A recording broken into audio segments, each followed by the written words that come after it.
Tuhan, seperti apa yang kami nyanyikan, itulah iman kami kepadamu.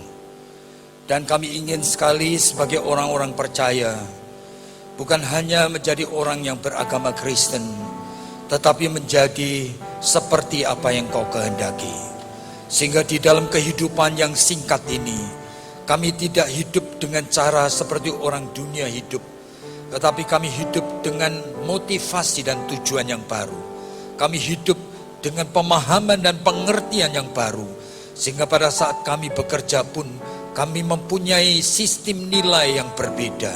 Pada saat kami berkeluarga pun kami mempunyai keinginan untuk menyesuaikan seluruh kehidupan rumah tangga kami sesuai dengan tujuan Allah menciptakan keluarga dan menciptakan pernikahan ini.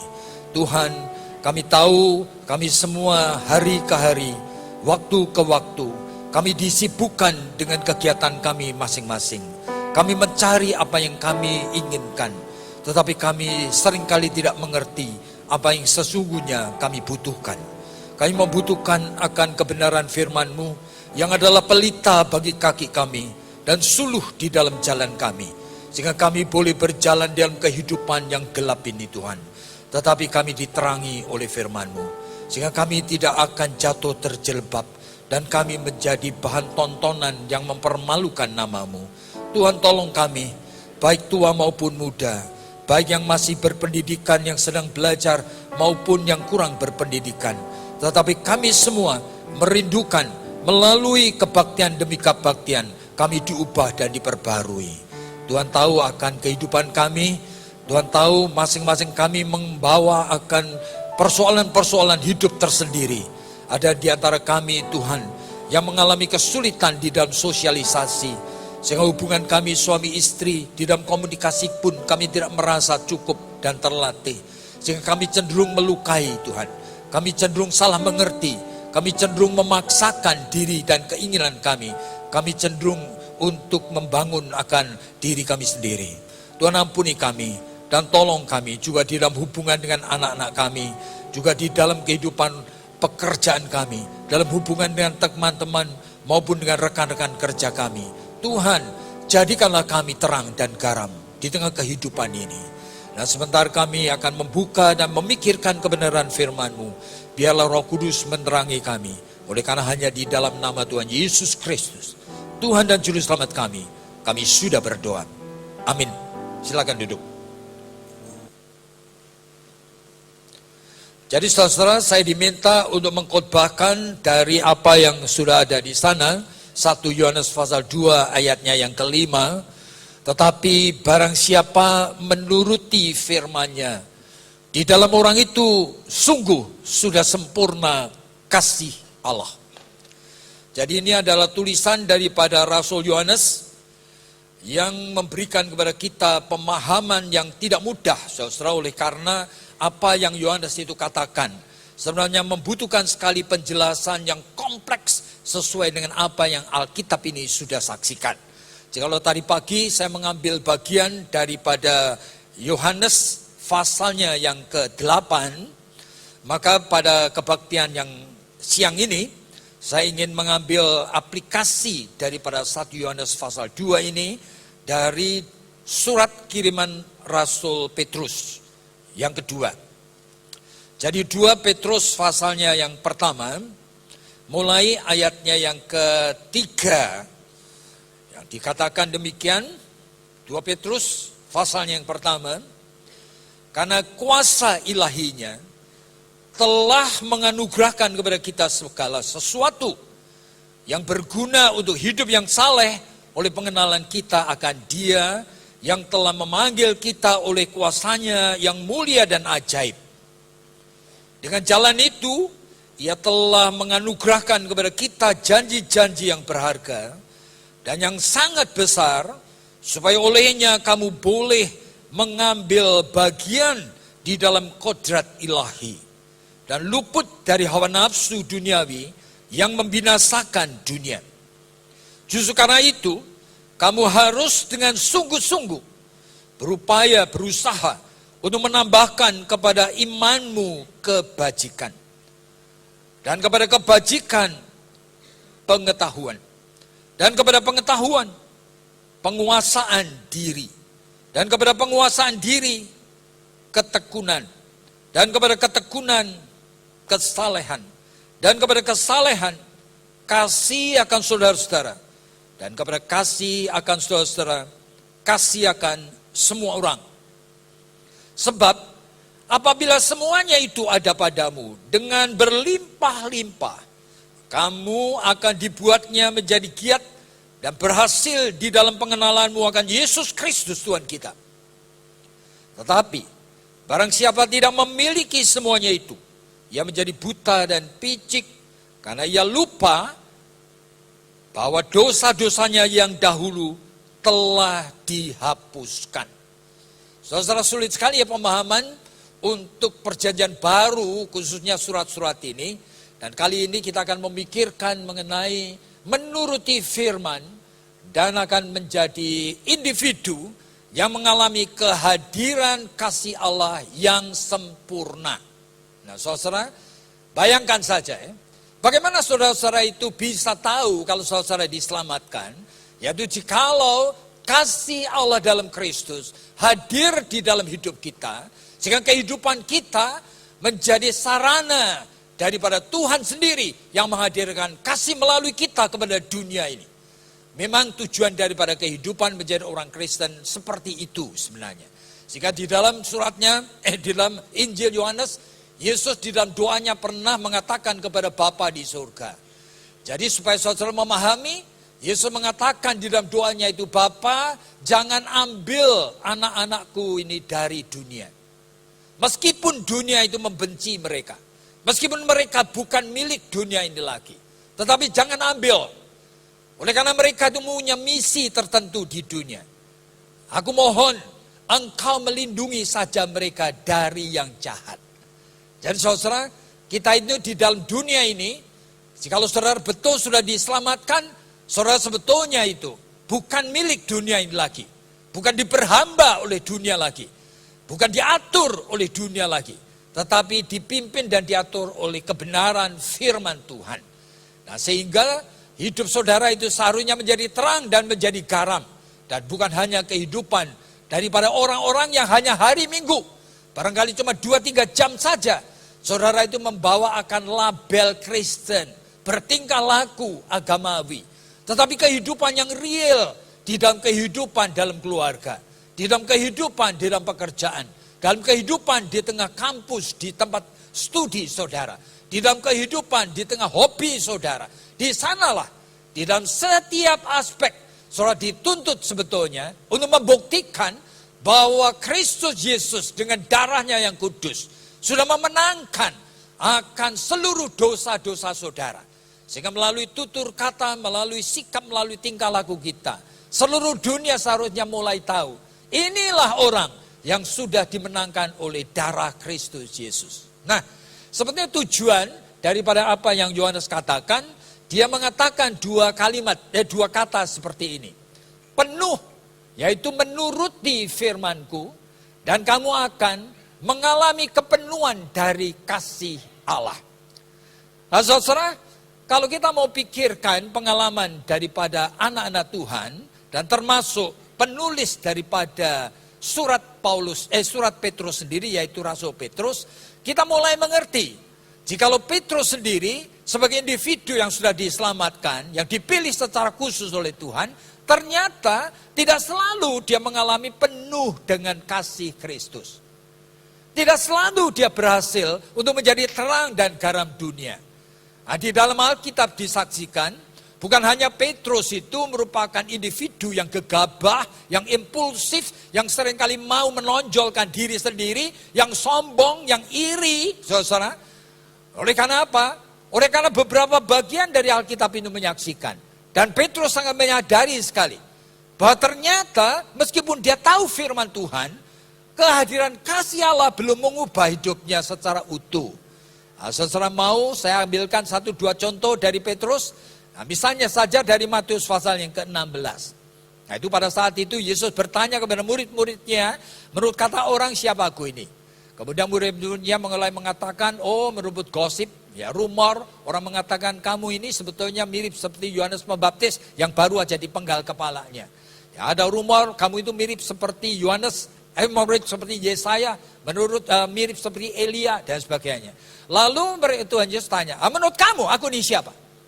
Tiba-tiba Petrus mengatakan dengan spontan kalimat yang bagus sekali. Engkau adalah Mesias, Anak Allah yang hidup. Lalu Yesus mengatakan, berbahagialah engkau Simon Petrus. Oleh karena yang mengatakan dari mulutmu itu bukan kamu sendiri, melainkan roh Bapakku yang mengurapi kamu. Sehingga kamu bisa ngomong itu. Dan di atas kata-kata yang dianugerahkan inilah, aku akan membangun gerejaku.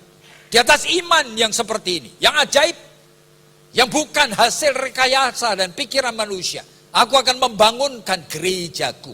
Nah, baru beberapa menit kemudian, Yesus mulai ngomong lagi mengenai dirinya sendiri.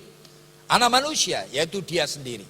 Sebentar lagi akan ditangkap, akan diadili, akan disesah, dan kemudian akan disalibkan sampai mati. Waduh. Tiba-tiba Petrus yang baru ngomong seperti itu disebutkan maka Petrus memegang Yesus dan menariknya ke pinggir. Ada dalam Alkitab. Sambil Petrus ngomong di telinganya Yesus. Kalimat seperti ini. Tuhan, jangan sekali-kali itu terjadi padamu. Oleh karena apa? Petrus mencintai Tuhan, tapi dengan cinta manusiawi, kesetiaan agamawi. Dia harus protek gurunya yang akan dianiaya dan dibunuh. Begitu Yesus mendengar kata-kata dari Petrus, dia kemudian menengok kepalanya dan mengatakan kepada Petrus kalimat ini. Kamu iblis. Kamu berpikir dengan pikiran manusia.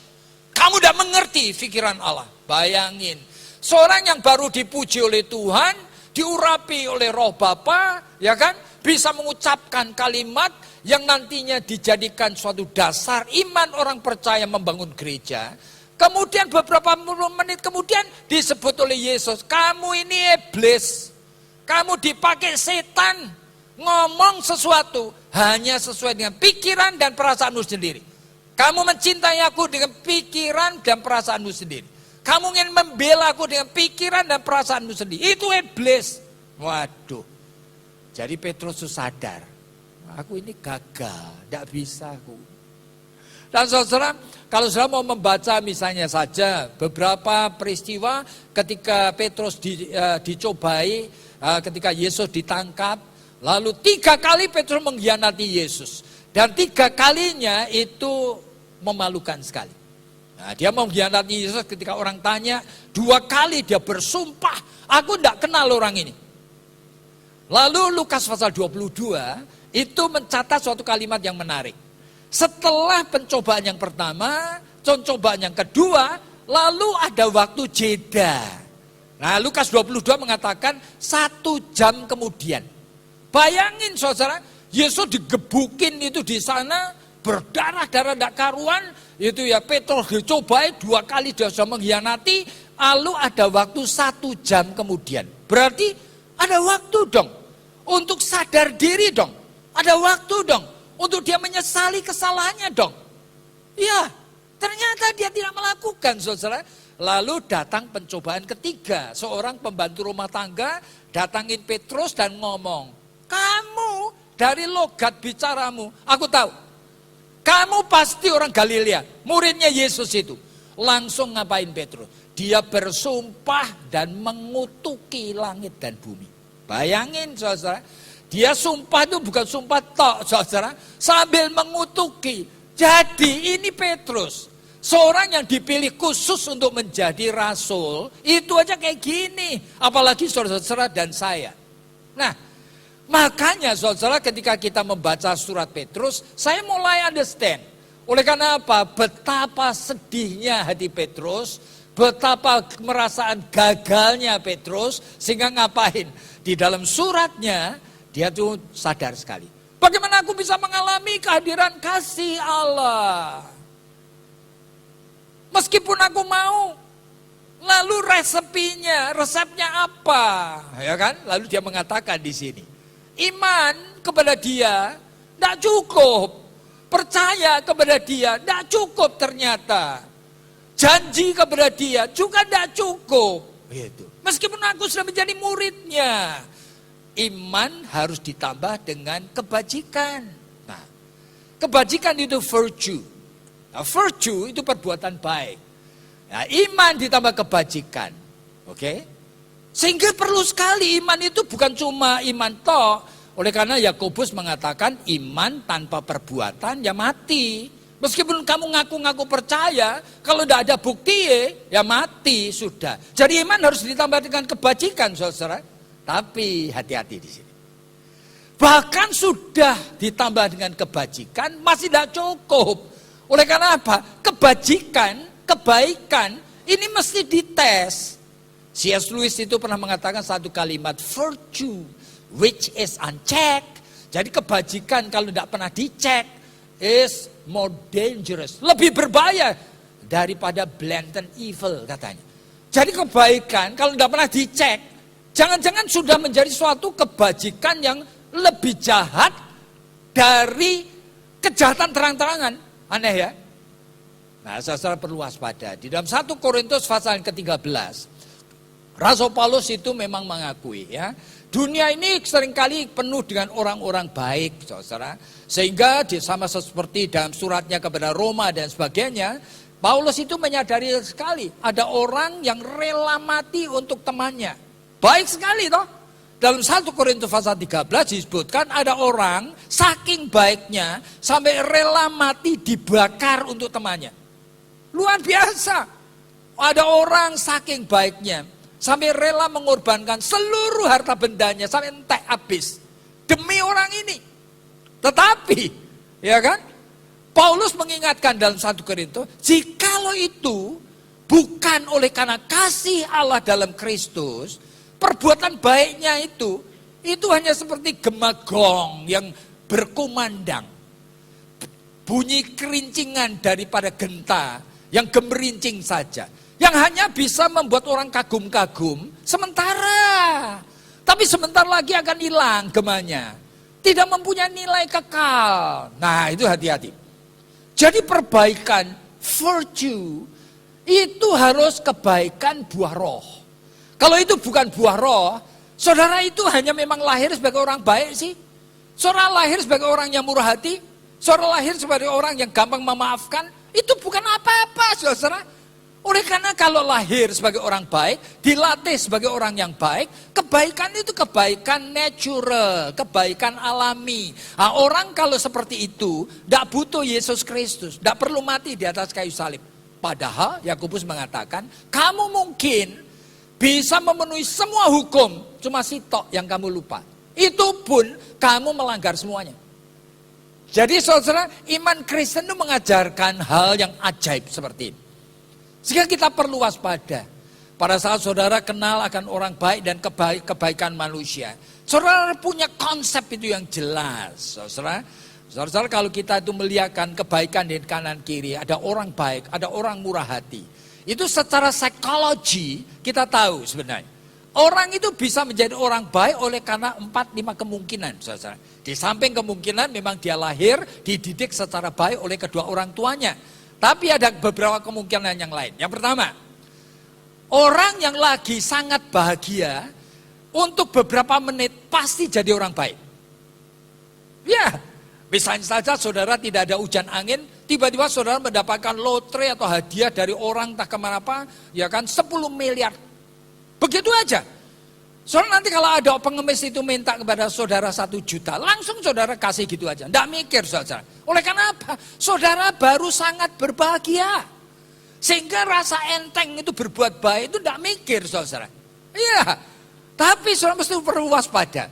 Bahwa ini psikologi mengatakan kebaikan oleh karena kamu lagi bahagia. Ya. Tapi psikologi juga ngomong lagi, kebaikan oleh karena kebahagiaan itu lamanya, jangkanya sebentar. Nah, you tidak percaya?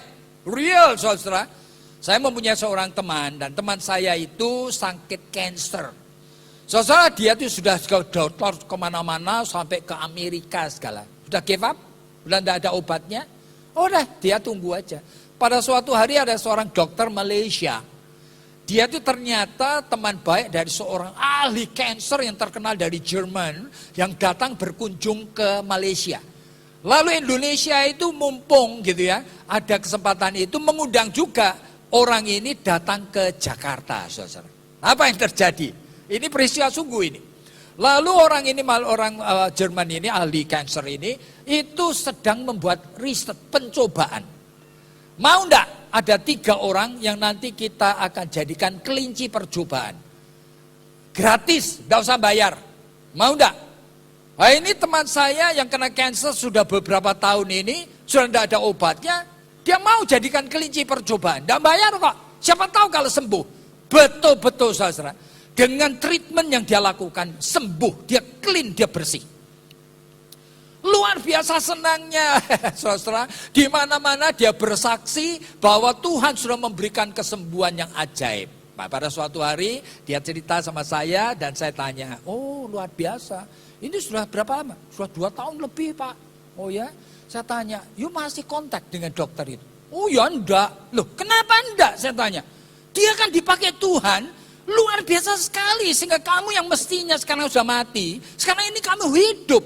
Masa kamu enggak kontak dia? Enggak. Alamatnya enggak tahu? Enggak. Enggak pernah kamu barangkali kalau lagi Natalan kamu kirim hadiah atau apa? Enggak. Jadi terima kasihnya orang itu pendek, saudara. Jadi pada saat dia itu baru sembuh, pasti dia luar biasa terima kasihnya. Mungkin tangannya dokter itu aja diciumin, mungkin.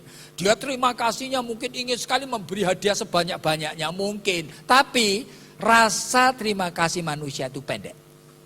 Nah, itu mesti waspada. Yang kedua, psikologi ngajarin kepada saya, rasa terima kasih yang membuat orang berbuat baik itu terjadi oleh karena ada sebabnya. Yaitu oleh karena misalnya orang ini dengan orang yang dia itu sedang dia sedang berbuat baik, itu ada ikatan. Kalau tidak ada ikatan, dia tidak berbuat baik. Itu psikologi lagi, saudara. Nah, saya ingat juga ini seorang klien saya. Ini cerita anaknya itu yang kedua, anak perempuan. Ini memang sejak remaja dia nakal. Dia sudah dikasih tahu macam-macam tetap juga. Sehingga anak ini pada usia 17 tahun. Dia sudah pacaran, sudah melampaui batas, saudara. Waduh, ini ibu tuh sampai bowat. Oleh karena apa sekarang ini pacaran yang mungkin ke-6 atau ke-7 ini tuh dengan orang yang tidak karuan, saudara. Yang ngedrak, yang sudah tidak karu-karuan. Seluruh keluarga sudah menentang, sudah begitu pada suatu hari anak perempuan ini nyolongin akan perhiasan maminya minggat, saudara. Dengan laki-laki itu. Udah, give up, saudara. Tidak tahu kemana. Ternyata, saudara, 2 tahun setelah minggat, suatu hari anak perempuan ini hamil sama laki-laki itu. Dan dalam keadaan hamil, laki-laki yang kurang baik, yang jahat itu menendang dia keluar dari rumahnya. Diusir, saudara. Dalam keadaan putus asa, anak perempuan ini tidak tahu mau kemana. Dia pergi ke tempat telepon, dia nelpon maminya. Begitu mendengar maminya suara anak itu, langsung mengatakan, kamu di mana? Lalu anak itu, aku di sini. Aku boleh pulang enggak? Iya sudah, kamu tunggu sana, aku nanti jemput kamu. Nah kenapa? Mami yang sudah dilukai seperti itu, tetap baik sama anaknya. Oleh karena apa? Nama, muka, masa depan dari anak itu sama maminya nempel jadi satu. Anak itu gagal, maminya bawa malu. Iya. Jadi kalau orang tua mengasihi, bisa menjadi tidak ada batasnya. Tapi suatu kasih natural. Dan saudara mesti waspada. Ini oleh karena related, ada kaitannya. Bahkan psikologi lagi ini.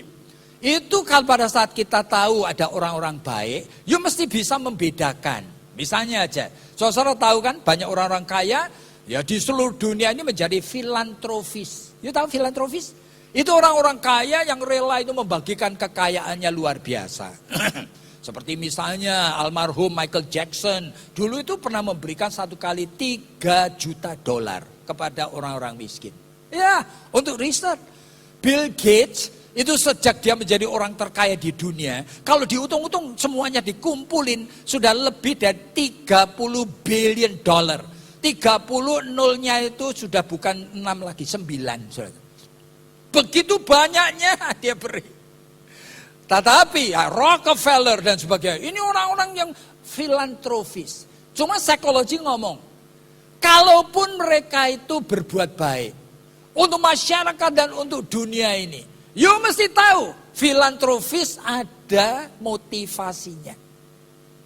Kenapa dia berbuat baik? Ingin menebus dosa, mungkin. Ingin menutupi kesalahan, mungkin. Ingin dikenal sebagai orang baik, mungkin. Selalu ada motivasinya.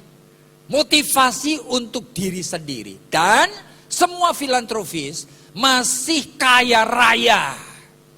Jadi bukan memberikan orang lalu dirinya menjadi miskin. Enggak. Jadi masih kaya raya sehingga yang diberikan itu cuma kerebelan. Jadi saudara jangan heran. Meskipun ini Tuhan izinkan supaya menjadi berkat bagi banyak orang yang menderita. Seperti Bill Gates, ya dia itu memberikan dana untuk riset penyakit AIDS dan sebagainya. Ya kan macam-macam luar biasa hebatnya. Kalau tidak ada itu, dana itu mungkin juga kekurangan. Pemerintah itu tidak punya duit sebanyak itu. Oke. Tapi psikologi ngomong, filantropis biasanya belum tentu orang baik. Iya. Tetapi ini perlu dibedakan dengan istilah yang kedua yang namanya altruis. Nah, altruis is different from philanthropist. Kenapa? Altruis itu adalah seorang yang selfless love-nya. Jadi tidak mementingkan diri sendiri. Nah, ada contoh, ya kan? Ada seorang wanita negro, ini orang kulit hitam, ya kan? Nah dia itu dari kecil, mamanya miskin, mamanya itu kerjaannya cuma nyuci-nyuci baju tetangga gitu loh. Nah pada usia dia masih 8 tahun, maminya meninggal dunia. Udah dia yatim piatu. Kerjaannya itu dia juga nyuci akan pakaian tetangga. Orang ini namanya Osceola McCarthy. Terus nyuci pakaian tetangga, ya kan? Sampai usia berapa? 80 tahun. Sudah tidak kuat. Tangannya, kakinya tidak kuat. Akhirnya ngapain? Dia itu kemudian tinggal di nursing home. Ya, rumah panti werda. Yang di-provide oleh pemerintah Amerika. Tinggal di suatu kamar kecil, sederhana sekali, miskin sekali. Ya kan? Tapi pada usia 86, hampir 86 tahun. Tiba-tiba dunia kaget. Kenapa? Karena ini Osceola ini menulis surat kepada University of Southern Mississippi. Surat apa? Surat dia mau menghibahkan uangnya. Untuk apa? Untuk beasiswa bagi orang-orang black yang miskin. Ya, berapa banyak uangnya? $15.000. Jadi dia itu gemi akan ngumpulin sedikit demi sedikit selama puluhan tahun, saudara. Sekarang dia sudah tua sekali. Kasihkan semuanya itu kepada dana scholarship. Lalu beberapa wartawan datang ke tempat dia tinggal, loh. Lalu nanya ini, nanya itu. Kaget dia.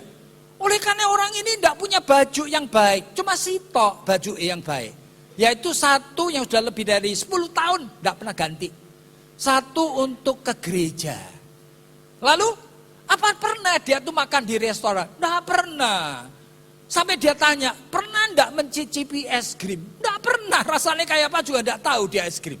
Orang kayak gini saudara, ini bukan filantropis, ini namanya altruis. Nah saudara mesti waspada. Tapi orang yang selfless seperti ini saja, love-nya, itu Alkitab ngomong. Jikalau dia bukan orang percaya dalam Yesus Kristus, yang oleh karena cintanya kepada Tuhan sehingga firman-Nya itu hadir, perbuatan baiknya ini bukan buah roh. Hati-hati. Jadi saudara-saudara, pada saat kita membacakan firman Tuhan, saudara jangan cuma melihat fenomena luar, lalu saudara itu ngapain terpesona, lalu sudah pikir ini yang diajarin Yesus. Nah, dunia ini penuh dengan orang-orang yang juga baik-baik. Tapi Alkitab, cuma Alkitab yang ngomong. Jikalau itu bukan pekerjaan Roh Kudus, bukan oleh karena dia itu mengasihi dan mengenal Yesus Kristus, itu bukan buah roh. Kalau bukan buah roh, seperti Galatia pasal 5, perbuatannya itu cuma gema daripada kebaikan itu sebentar aja hilang. Orang hanya manggut-manggut kagum aja, tapi tidak punya nilai abadi di surga. Jadi kalau saudara mau perhatikan di sini, makanya Petrus mengatakan kalimat-kalimat yang menarik sekali. Iman perlu ditambah kebaikan, kebajikan. Tapi, ya kan, iman dan kebaikan tidak cukup. Kamu mesti menambah iman, kebajikan dengan pengetahuan. Ya, pengetahuan Alkitab. Supaya kamu bisa membedakan. Ini yang dari Tuhan atau ini bukan. Ini itu produk dari belajar secara natural atau ini buah roh. Supaya pengetahuan jelas. Sehingga iman harus ditambah dengan kebajikan. Tapi iman tambah kebajikan perlu tambah pengetahuan. Oleh karena tanpa pengetahuan, saudara nanti akan terkecoh. Gitu. Seperti kebaikan ini dari mana? Saudara, tadi pagi saya ada ceritakan sesuatu yang sebetulnya pergumulan Rasul Paulus yang sulit sekali. Oleh karena apa? Paulus ingin menjelaskan realita ini. Kapan Roh Kudus itu sebetulnya itu bekerja di dalam jiwa manusia. Bagaimana caranya kerja itu? Nah ini. Jadi kalau kita menginginkan buah roh, seharusnya kita ngerti dong cara kerjanya Tuhan itu ya apa? Apa cara kerjanya Tuhan cuma melalui khotbah gini, saudara diingat-ingatkan, lalu saudara nyontoh-nyontoh gitu. Masa begitu? Ya? Apa saudara lalu baca Alkitab, tiba-tiba saudara tahu, lalu saudara nyontoh-nyontoh berbuat baik. Begitu? Ternyata enggak, saudara. Rasul Paulus mengatakan di dalam Efesus pasal 2 ayatnya yang ke-8. Ya, kata-kata Paulus apa? Oleh karena kasih karunia, kamu diselamatkan. Tapi koma, oleh iman. Aneh ya. Jadi Yesus sudah mati di atas kayu salib, bangkit dari kematian, sudah menebus kamu, sudah menyelamatkan kamu, lalu keselamatan itu diapakan? Saudara, ternyata kasih karunia karya Yesus ini, itu kekuatan kuasanya dimasukkan di dalam jiwanya orang percaya. Nah, saudara tidak pernah dengar ini ya. Ini Paulus yang ngomong. Karena kasih karunia kamu diselamatkan. Jadi keselamatan itu dihadirkan dalam bentuk kuasa yang memungkinkan. Saudara bisa melakukan yang Allah kehendaki. Dia dalam bentuk percaya kepada Dia yang sudah mati dan bangkit lagi. Nah saudara menggantungkan kepada Dia. Nah itu, tapi bentuknya seperti apa? Nah, seorang bapak gereja bernama Agustinus mengatakan, it is implanted. Itu ditanamkan. Loh, kalau itu implanted, ditanamkan, dengan sendirinya itu akan bergerak dong, bekerja dong. Kasih karunia itu, mengubah manusia ini. Jadi pendosa, sekarang jadi orang baik. Yang tadinya tidak bisa mengasihi, sekarang mengasihi, kan begitu. Ternyata realitanya kan tidak begitu. Sehingga Martin Luther mengatakan, it is not implanted, itu bukan ditanamkan. Luther memakai istilah imputed. Itu artinya dimasukkan Allah di dalam jiwamu, tetapi juga dikaitkan. Kasih karunia itu diikatkan, dikaitkan. Dengan apa? Dengan tubuh darah daging yang berdosa ini. Aneh sekali saudara. Saudara ingat ya, kata imputed. Dihadirkan dan dipertalikan dengan tubuh darah daging berdosa. Ngapain? Nah, makanya Luther memakai istilah Latin kalimat seperti ini. Semper iustus et peccator. Itu artinya apa? Kamu itu kalau orang Kristen, itu terus menerus kamu adalah orang yang sudah dibenarkan, tapi juga pendosa. Wah, orang sudah dibenarkan tapi pendosa ini bagaimana? Gitu loh. Already but not yet itu apa? Nah ini sebenarnya. Makanya di dalam Filipi pasal yang kedua, ayat ke-12 dan 13, oleh sebab itu, kerjakan.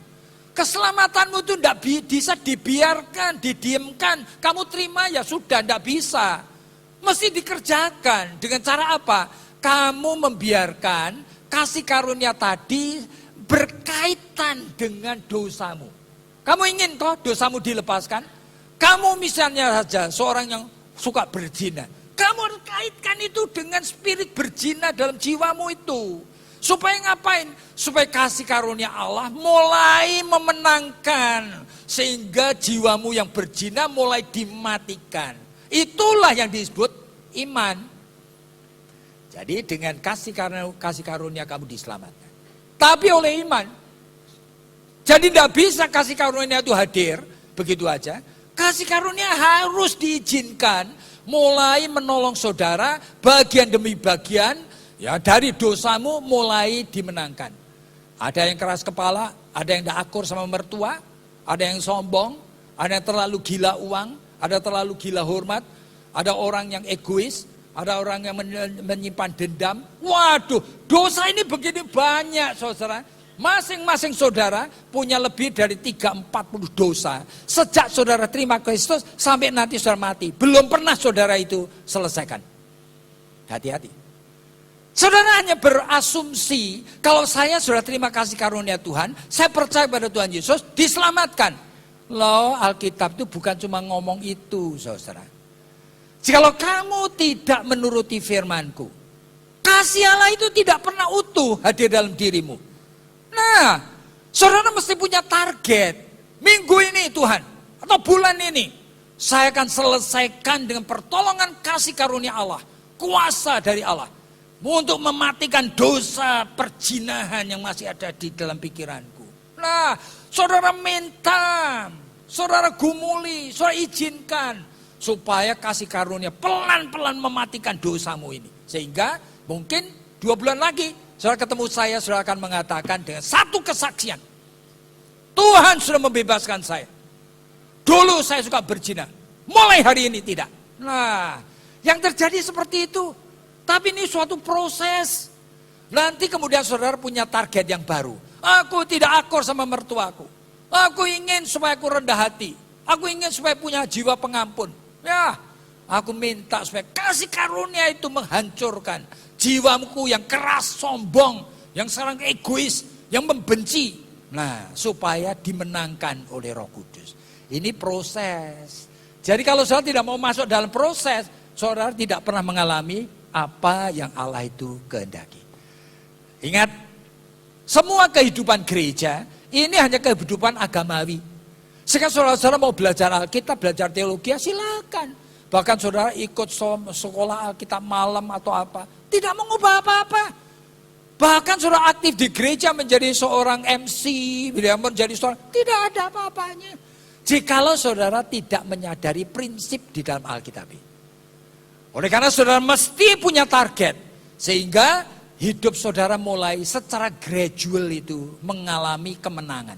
Dari waktu ke waktu, sehingga tahun depan kalau saya ketemu dengan saudara, saudara nanti akan cerita kepada saya, Pak Yakob, sejak tahun yang lalu, sudah ada 2 dosa lagi yang saya sudah berhasil matikan. Dengan pertolongan Roh Kudus, dan kuasa kasih karunia. Dosa ini sama ini. Saksikan.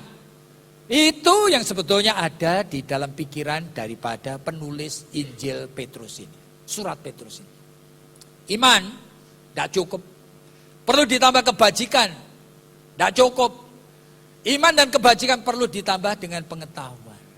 Lalu, iman, kebajikan, pengetahuan tetap tidak cukup. Sudah tahu banyak toh Alkitab. Hati-hati saudara. Iman, tambah kebajikan, tambah pengetahuan, perlu tambah lagi apa? Penguasaan diri. Kenapa begitu? Pengetahuan terlalu banyak juga tidak baik. Aneh ya. Di dalam Matius pasal yang ke-11, itu Yesus sampai mengatakan kepada orang-orang yang suka belajar firman itu loh. Kamu itu persis seperti anak-anak kecil yang main-main di pasar katanya. Nah, anak-anak zaman dulu itu kan mereka tidak punya alat mainan seperti kita. Sehingga mereka sukanya main di pasar-pasar. Main sandiwaraan begitulah. Yaitu main sandiwara orang mati. Lalu yang satu menyanyikan kidung duka, yang lain menangis-nangis, begitu loh. Lalu sandiwaraan orang pengantin, yang satu pura-pura meniup seruling sukacita, yang lain menari-nari, begitu loh. Nah, Yesus mengatakan, kamu tuh persis anak kecil dimain di pasar. Yang satu kemudian sadar, yang lain juga sadar, aku sekarang sudah tiup seruling, kenapa kamu tidak menari? Aku sekarang itu sudah menyanyikan kidung duka, kenapa kamu tidak nangis? Kenapa maksud Yesus apa? Sekarang ini kamu belajar firman Tuhan, kamu tidak responsif lagi. Oleh karena firman itu sekarang itu sudah terbiasa di dalam jiwamu. Sehingga tidak memberikan lagi teguran. Tidak membuat saudara gelisah. Saudara terus terbiasa. Sehingga saudara mendengarkan khotbah. Nanti ingat omongan saya. Begitu saudara keluar dari pintu gereja. 99% yang kita dengar ini. Saudara sudah lupa kabeh. Oleh karena terbiasa. Jadi ini yang disebutkan. Aku meniup seruling. Bocah ini, tidak ada gunanya. Ya, oleh karena kamu sudah tidak responsif. Saya kadang-kadang kalau pergi ke gereja yang besar, kadang-kadang ada 2-3 ribu anggotanya. Kebaktian itu bisa 2-3 ribu orang. Saya kadang-kadang kaget, kenapa? Oleh karena di sana saya baca buletin gereja itu, saya lihat, dalam 1 minggu ini ada 2-3 kegiatan. Ya, ada ceramah, ada KKR, ada seminar, ada apa. Saya justru mikir, ini itu suatu yang berbahaya. Kenapa berbahaya? Oleh karena firman, itu pada saat kita dengar seperti benih yang hidup. Yang harus jatuh ke tanah, supaya ngapain? Supaya ada waktu benih itu mati dulu. Supaya itu terbuka, supaya keluar akare, supaya keluar tunase pelan-pelan. Jadi buah, nanti berbunga. Nah, tapi baru dengan firman, belum sampai jatuh ke tanah, besok firman baru lagi, besok lusa firman baru lagi. Kapan saudara akan betul-betul mengizinkan firman tumbuh di dalam hidupmu? Tidak pernah ada waktu. Jadi gereja ini seringkali kumpulan justru daripada tingkah laku agama yang berbahaya sekali. Nah makanya Rasul Petrus mengatakan iman tidak cukup, tambah kebajikan juga tidak cukup, tambah pengetahuan juga tidak cukup. Kamu perlu penguasaan diri, perlu tahu.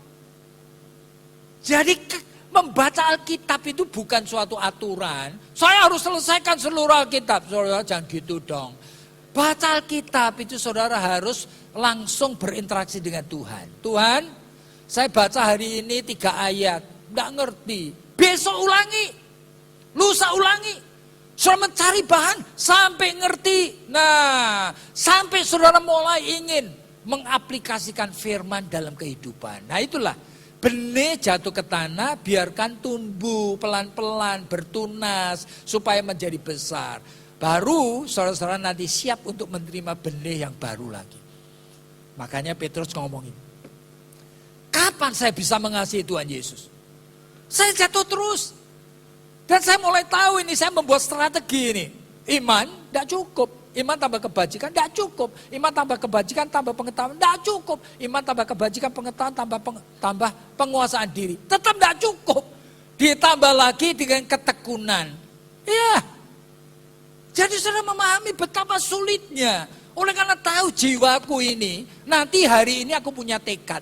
Nanti minggu depan sudah cair, sudah tidak ada tekad lagi. Hari ini aku ingin betul-betul supaya punya pengalaman rohani kemenangan iman. Nanti minggu depan sudah tidak ada semangat itu. Saudara tahu hidup ini seperti ini. Sehingga kita perlu minta ketekunan, sehingga saudara itu perlu membuat plan, membuat target. Sehingga hidup saudara itu bukan cuma mengalir seperti daun kering yang hanyut di sungai. Enggak. Saudara mesti bisa melawan arus. Ini loh hidupku. Saya itu ingin menerapkan firman. Tapi saya punya kerjaan itu. Kadang-kadang sehari bisa 8-9 jam. Kapan waktunya? Nanti pulang ke rumah sudah capek. Sudah pengennya cuma tidur atau nonton TV. Kapan saya merenungkan firman? Sudah tidak ada. Jadi perlu ketekunan.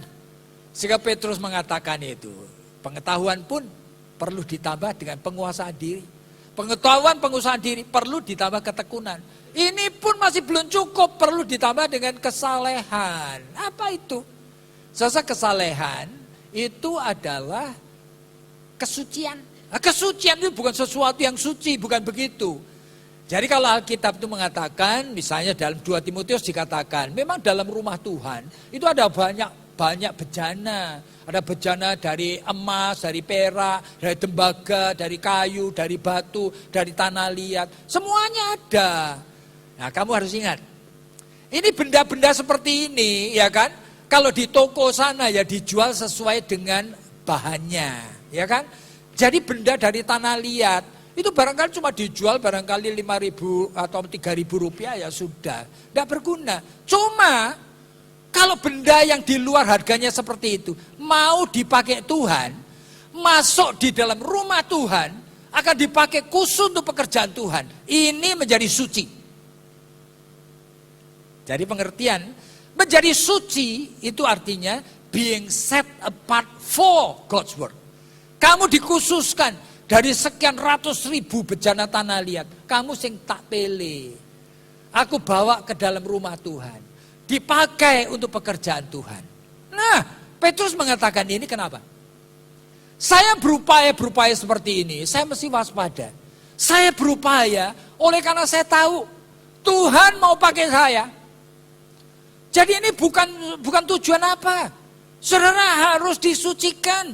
Oleh karena apa? Saya memang secara khusus di antara sekian ratus juta manusia. Tuhan ambil saya. Tuhan inginkan saya. Meskipun mungkin saya ibu rumah tangga. Yang mungkin pendidikannya cuma SMP. Saya sekarang juga cuma ibu rumah tangga. Yang kerjaannya barangkali cuma bikin lemper setiap hari. Wah, yuk jangan menghina. Kalau Tuhan pakai kamu, Tuhan panggil kamu, kamu menjadi bejana yang istimewa di hadapan Tuhan. Saya tidak tahu nanti Tuhan pakai seperti apa. Tapi ini yang namanya disucikan. Jadi iman tambah dengan kebajikan. Kebajikan tambah pengetahuan. Pengetahuan tambah ketekunan. Ketekunan tambah kesalehan. Ya toh?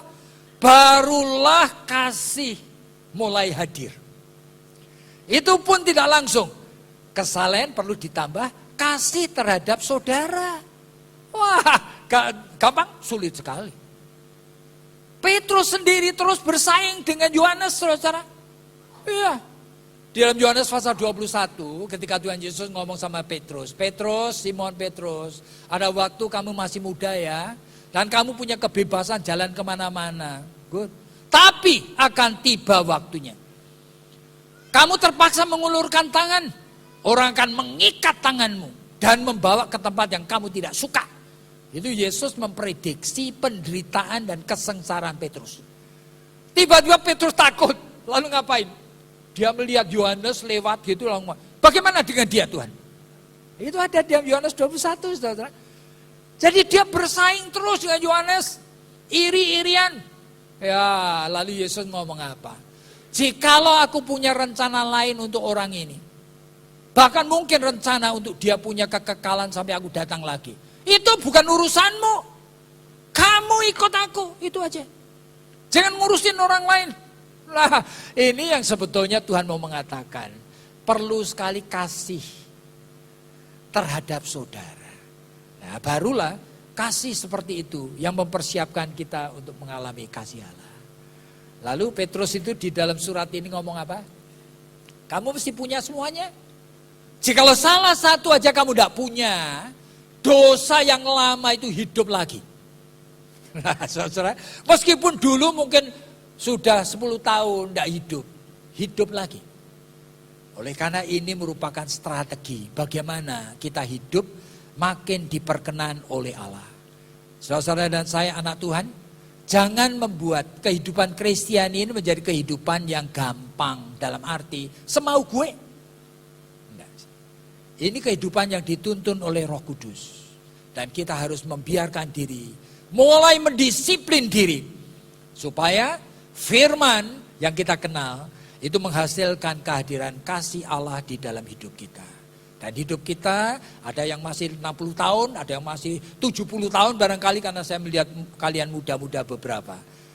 Tapi mungkin ada yang cuma beberapa tahun lagi. Sama seperti saya yang sudah 70 tahun. Mungkin hitungan daripada waktu ini. Tapi kita harus waspada. Tuhan, hidup ini saya ingin persembahkan untuk kemuliaan-Mu. Jangan sampai menjadi sia-sia. Dan hanya untuk menyuka-nyukakan akan perasaan dan pikiranku sendiri. Mari kita tunduk kepala dan kita mohon pertolongan Tuhan. Supaya pemberitaan firman Tuhan ini hadir dan menetap di dalam hidup saudara. Tuhan, kami tahu akan segala kelemahan kekurangan kami dan kami belajar dari Petrus dan kami sangat waspada.